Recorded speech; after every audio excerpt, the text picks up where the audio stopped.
ஐயோ சுரேஷ், உனக்கு எதுக்குற அந்த தேவையில்லாத வேலை அப்படின்னு இந்த பக்கம் லக்ஷ்மி கத்த. உடனே வந்து இதெல்லாம் நீ மாப்பிள்ளைகிட்ட சொல்லிட்டு தான் செய்யறியா அப்படின்னு இந்த பக்கம் ராகவன் கேட்கும் பொழுதே வந்து டக்குன்ட்டு, அப்பா அம்மா இதெல்லாம் வந்து ஒன்றும் தப்பு இல்லைம்மா, பாவம்மா மதி, அவருடைய ஸ்டூடெண்ட்ஸ் எல்லாம் எவ்வளோ கஷ்டம் எவ்வளோ பாவமாக இருந்தாங்கன்னு சொல்லி நான் பார்த்தேன். நான் உண்மையிலே அந்த தொழிலை, அதுவும் இந்த டீச்சர் தொழிலில் வந்து ரொம்ப வந்து ஒரு முக்கியமான விஷயமா நினச்சி செய்கிறா, ஒரு சேவையாக நினச்சி செய்கிறா. அதனால அவளுக்கு இந்த வேலை கிடைக்கிறதாமா கரெக்ட் அப்படின்னு வந்து ஒரு அப்பாயின்மெண்ட் லெட்டர்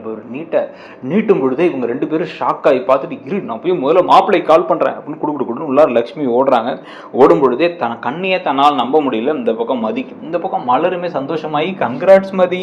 அப்படின்னு சொல்லிட்டு இருக்க. உடனே இப்போ வந்து சுரேஷை பார்த்து வந்து மதி இப்படி ஆச்சரியத்தில் புன்னகைக்க, அவரும் திருப்பி புன்னகைக்க, என்னடா காதல் வந்துருச்சான்னு பார்த்தா அதான் இல்லை, இன்னொரு மகா பெரிய திருப்பமே நடந்துகிட்டு இருக்கு. ஸோ இந்த விஷயம் நடக்கிறதுக்கு முன்னாடி தான் வந்து பார்த்தீங்க அப்படின்னா இந்த ப்ரெடிக்ஷனில் இப்போ வந்து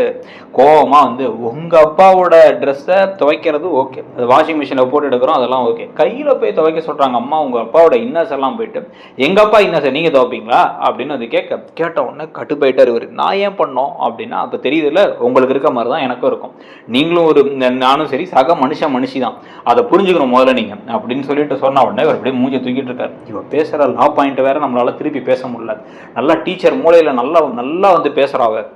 என்ன பண்ணுறதுனே தெரில, சே இப்படி வந்து சிக்கிக்கிட்டமே அப்படின்னு வந்து இந்த பக்கம் சுரேஷ் யோசிச்சுட்டு இருக்க. மதி வந்து இப்போ அவங்களுடைய லேப்டாப் எடுத்து வேகமாக வேலைக்கு அப்ளை பண்ணிக்கிட்டே இருக்காங்க. இதுக்கப்புறம் அதையும் அவர் பார்த்துட்டே அவர் தூங்கிடுறார். தூங்கினதுக்கப்புறம் தான் அடுத்த நாள் காலையில் வந்து பார்த்தீங்க அப்படின்னா இப்போ வந்து கிளம்பி திருப்பி இவங்கெல்லாம் கிளம்பி வேலைக்கு போனதுக்கப்புறம் வேணுனே மதியை கூப்பிட்டு, மதி நேற்று வச்சது ஒன்றும் எல்லாம் வெஜிடேரியனாக போயிடுச்சு, வீட்டில் எல்லாருமே வந்து ஒழுங்காக சாப்பிட்ட மாதிரியே இல்லைங்கிறாங்க, அதனால் இன்றைக்கி என்ன பண்ண, நீ வந்து சிக்கன் பிரியாணி மாதிரி செஞ்சுட்டு கூட கொஞ்சோண்டு மட்டன் சுக்கா செஞ்சுரு, அதுக்கப்புறம் வந்து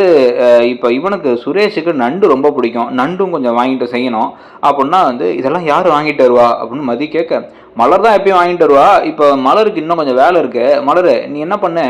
மேலெல்லாம் வந்து ஒட்டடை அடிச்சிரு, ஃபுல்லாக ஒட்டடை அடிச்சுட்டு அதே மாதிரி வந்து வீட்டில் அந்த ரெஸ்ட் ரூம் எல்லாம் க்ளீன் பண்ணிட்டு இருக்குது, அதெல்லாம் க்ளீன் பண்ணுற வேலையை இன்னைக்கு பார்த்துரு, மதி போய் இதெல்லாம் வாங்கிட்டு வந்து அவள் செய்யட்டும் அப்படின்னா. அவளுக்கு வாங்கி பழக்கமே இருக்காது, ஏத்த இப்படி பண்ணுறீங்க அப்படின்னா பழகிக்கிட்டோம், ஏன்னா எல்லாருமே ஒரே நாளில் எல்லாத்தையும் கற்றுக்கிட்டு வந்தாங்க, அவள் போய் கற்றுக்கிட்டோம் அப்படின்னா அட்லீஸ்ட் மார்க்கெட்டுக்காச்சும் நான் கூட போகிறேன் அப்படின்னா அதெல்லாம் ஒன்றும் வேணாம், அவள் போய் வாங்கிட்டு வந்தால் அவளுக்கு என்ன தெரியுமோ அதை செய்யட்டும், வேணா அந்த யூடியூப்பில் வீடியோ பார்க்கட்டும், இல்லை நான் வேணா சொல்கிறேன் அவள்கிட்ட என்ன பண்ணணும்னு சொல்கிறேன் அப்படின்ட்டு விடமாட்டேன். என் பிள்ளைங்களே வா ஏன் எனக்கு எதிராக திருப்புறீங்க, என்ன செய்கிறேன்னு மட்டும் பாருங்க ரெண்டு பேர்த்தையும் அப்படின்னு மனசில் கருவிக்கிறாங்க. கருணானே டெய்லியும் கூட சண்டை போட வேணான்னு மலர் கிளம்பி போக, மதி மட்டும் இப்போ தனியாக மார்க்கெட்டுக்கு போய் எல்லாத்தையும் வாங்கிட்டு வந்ததுக்கப்புறம் இது என்ன நண்டு இத்தினூண்டு இருக்குது, இது என்னது மட்டன்லாம் சக்கையாக இருக்குது,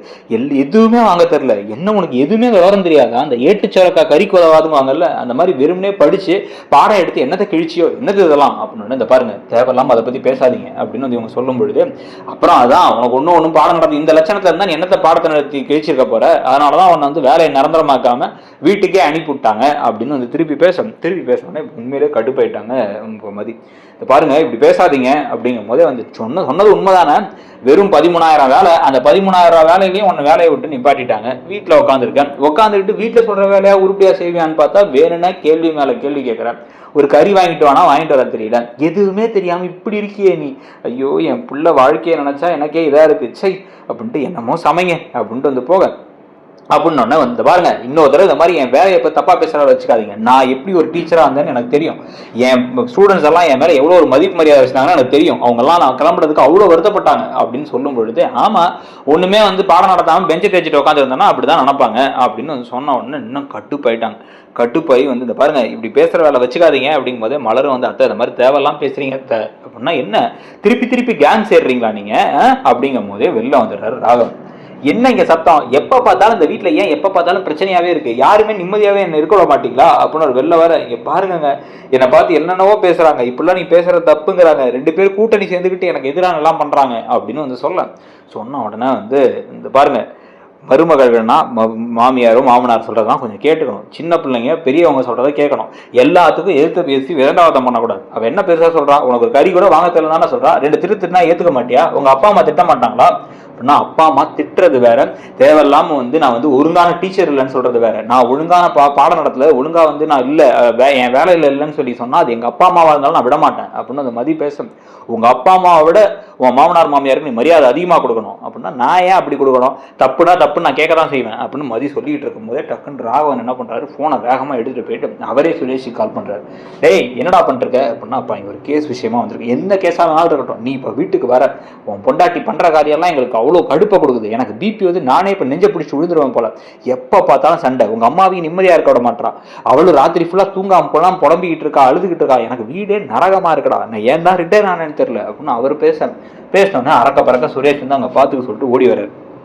ஓடி வந்தால் இங்கே நடக்கிற பஞ்சாயத்தெல்லாம் பார்த்து, இதுக்கு என்னம்மா விடுங்கம்மா, சிக்கன் தான் வேணும் மட்டன்லாம் வேணும்னா நான் வேணா ஒரு ஆள்கிட்ட சொல்லிடுறேன்ப்பா, சொன்னதுக்கப்புறம் கரெக்டாக நமக்கு ஏற்ற மாதிரி நமக்கு வந்து நெஞ்சுக்கறியாக வேணுமா இல்லை எப்படி வேணுங்கிறதெல்லாம் வந்து வெட்டி கொடுத்துருவாங்க, தயவு செஞ்சு இதில் வந்து இதனால் சண்டை போடாதீங்க, யாரும் போக வேணாம், நல்ல கறியாக நான் வாங்கிட்டு வந்து கொடுக்க சொல்கிறேன் அப்படின்ட்டு. அண்ணி என்ன நீ இதுக்கெல்லாம் அப்படின்னா, டேய் நான் என்னடா பண்ணுறது சுரேஷ், உங்கள் அம்மாவும் கேட்க மாட்டுறாங்க அப்படின்னோடனே இவருக்கு ஒன்றுமே புரியாமல் கிளம்பி போயிடுறாரு.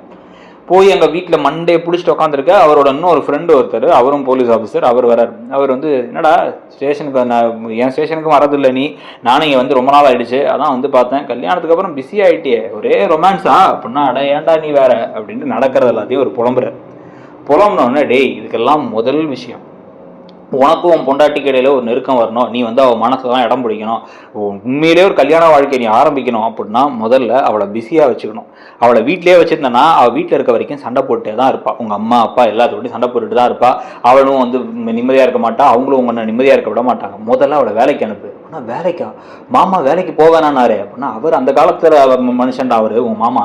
அவர் அந்த மாதிரி தான் பேசுவார், நம்ம வயசு மாதிரி தெரியவார், ஆனால் பேசுறதெல்லாம் அந்த காலத்து எண்ணத்தில் தான் பேசுவார். அவள் வெளில போனாதான், வெளில போய் அவள் திருப்பி வீட்டுக்கு வரும்போது அவள் கொஞ்சம் நிம்மதியாக இருப்பாள், அவள் நிம்மதியாக இருக்கும் போது தான் ஒன்றை நிம்மதியாக இருக்க விடுவா. வீட்டிலே இருந்தால் டெய்லி நீ கேஸை பார்ப்பியா இல்லை அங்கே போய் வந்து இவங்கள பார்த்துக்கிட்டு இருப்பியா அப்படின்னு சொல்லிட்டு, நான் சொல்கிறத கேளு, நமக்கு தெரிஞ்ச ஒரு இது இருக்குது, காலேஜ் இருக்குது, அந்த காலேஜில் கரஸ்பாண்டெலாம் வந்து என்னோட மாமா தான், அவர்கிட்ட பேசிட்டு அவளுக்கு ஒரு வேலையை மட்டும் வாங்கி கொடுத்துடலாம் அப்படின்னு காலேஜ் பேரை சொன்னால், டே அந்த காலேஜில் தான் அவளை தூக்குனாங்க அப்படின்னா, சூப்பர் நல்லதாக போச்சு, நான் டக்குன்னு வந்து அவளுக்கு அந்த வேலையை வாங்கி தந்துடுறேன், நீ என்ன பண்ண அந்த அப்பாயின்மெண்ட் லெட்டர் நீயே கொடுத்து நான் அவளுக்காக பண்ணேன்னு சொல்லி அவள் மனசில் இடம் பிடிக்கிற மாதிரி கொஞ்சம் கொஞ்சமாக அவளை உன் பக்கம் இழுத்து அவள் வயிற்றுல ஒரு குழந்தைய கொடுத்தேன்னா அப்புறமா அவன் பின்னாடியே சுற்றிக்கிட்டு இருப்பான் அப்படின்னு வந்து சொல்ல, இந்த பிளானோட தான் அவர் என்ன பண்ணுறாரு அப்படின்னா வந்து அந்த காலேஜ்லாம் போய் அலைஞ்சி தங்கராஜுக்கு தெரியாமல் இப்போ வந்து அப்பாயின்மெண்ட் லெட்டரையும் வாங்கி அதை கொண்டு வந்து இப்போ இங்கே மதிக்கிட்ட கொடுக்க, மதி அப்படியே ஷாக்காக, மதி சந்தோஷத்தில் அதிர்ச்சி ஆகும் பொழுதே வந்து அதிர்ச்சியில் அதிர்ச்சி ஆகிறது யாருன்னு வந்து பார்த்தீங்கன்னா அந்த ராகவனும் லக்ஷ்மி தான். அவங்களும் அப்படி ஷாக் ஆகிட்டு இருக்க,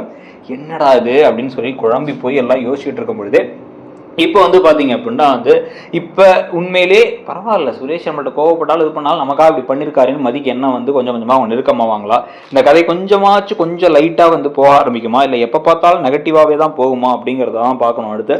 உங்களை பொறுத்த வரைக்கும் இந்த சீரியல் எப்படி போகுதுன்னு நினைக்கிறீங்க அப்படிங்கிறதையும் சொல்லுங்கள். கூடவே நீங்கள் பார்க்குற சீரியலில் வேறு எந்த சீரியல் நல்லா இருக்குங்கிறத சொல்கிறதோட, சிறகடிக்க ஆசையில் மனோஜ் இப்போ 2 பெண்கள் அப்படிங்கிற மாதிரி ஒரு கதையில் போயிட்டுருக்கே, அதை பற்றி உங்கள் கருத்து என்னங்கிறதையும் சொல்லுங்கள். இடம்பொருள் சேனலை ஒரு வேளை சப்ஸ்கிரைப் பண்ணலை அப்படின்னா சப்ஸ்கிரைப் பண்ணி அந்த பெல் ஐக்கானையும் கிளிக் பண்ணிக்கோங்க. தேங்க்யூ.